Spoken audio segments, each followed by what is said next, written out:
You're back with the long lunch with Wendyl Nissen on Radio Live. Are you a good salesperson? Can you sell things to people? I'm not. I'm absolutely hopeless. So I'm going to be very interested in this interview. I'm talking now to one of the world's top sales and business performance experts, Dean Mannix. Good afternoon. Thanks for having me on the show, Wendyl. I'm pretty sure you'd be great at sales if you put your mind to it. No, there's just no... Mate, I used to edit magazines and they'd drag me into these sales meetings with all these clients and advertising agencies, and I'd sit there and they'd sort of talk about something and I'd just go, well, don't buy an ad then. You know, I don't have it. So what makes a good salesperson? What do you need to have in your DNA? Look, I think it's a genuine desire to help people. And I know that sounds corny, but I've done this across the world, over 25 countries, and the best salespeople really enjoy helping out their customers, no matter who those customers are. Are you really? That does sound very corny, I got to say. Okay, so you really want to help out your customers. You're trying to get them the best deal. Do you have to have the gift of the gab? I know when I've been talked into buying something, I've gone, wow, you have got a certain thing about the way you talk. Do you have to have that as well?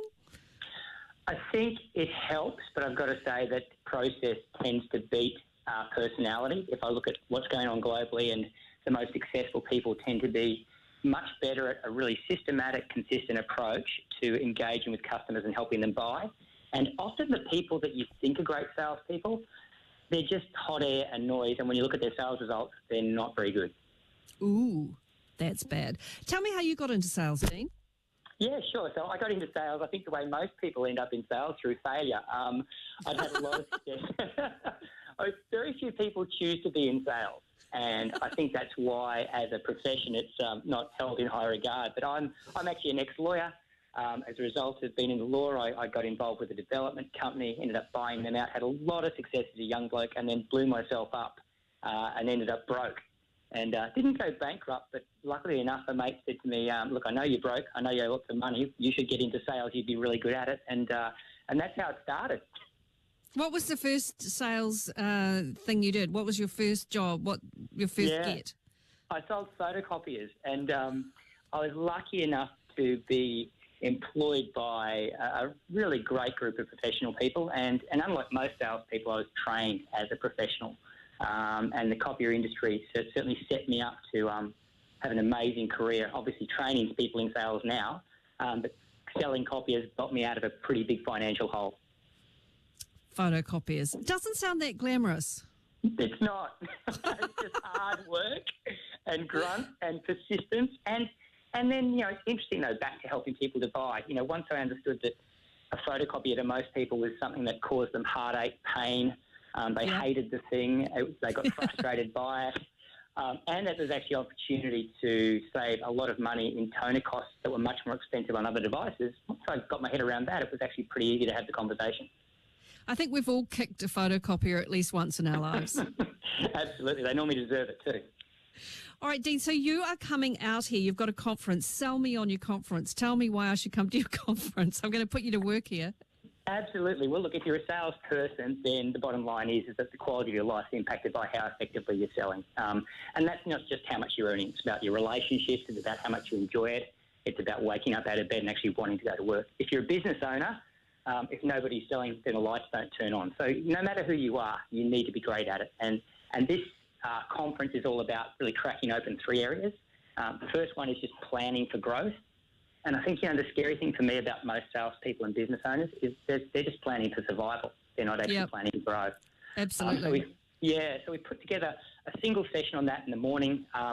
We've got a lower price point on that because I really want people to be able to access that one. And hey, Dean, just to interrupt here, I used to have a small business, and planning for growth freaked the hell out of me because it was easier to just do day to day. The minute you plan for growth, then that was the stress. Like, I have to reach these targets. This is awful.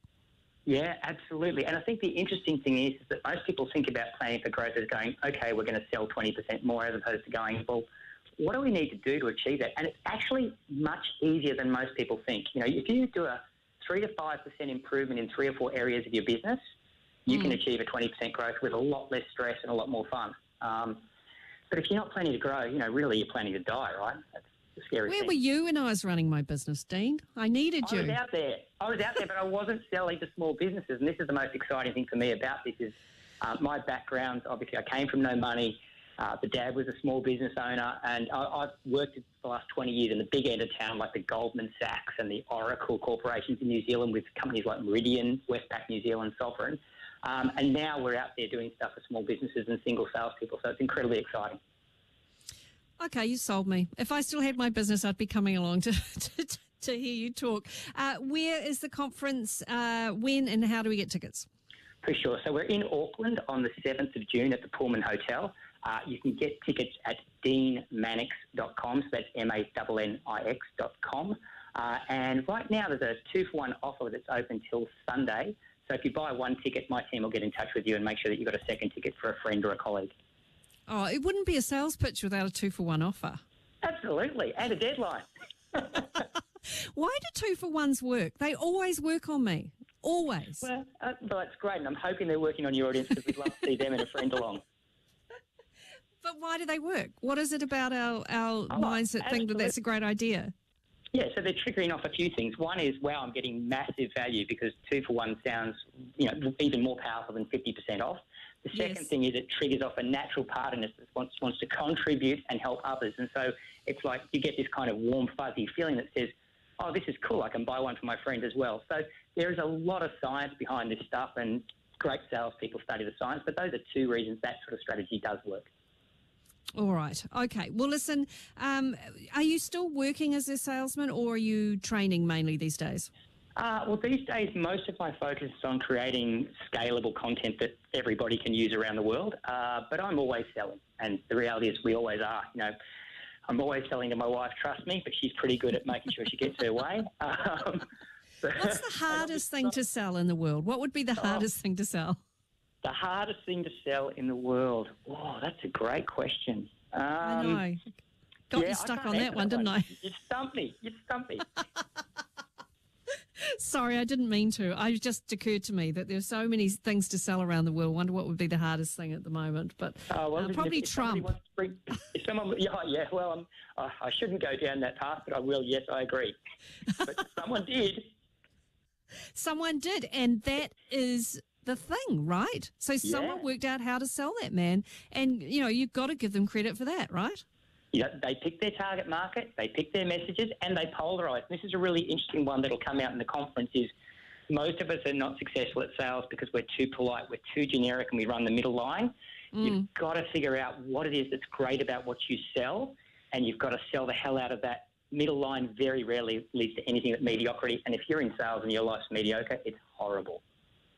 Right. Okay. Listen, it's been great talking to you.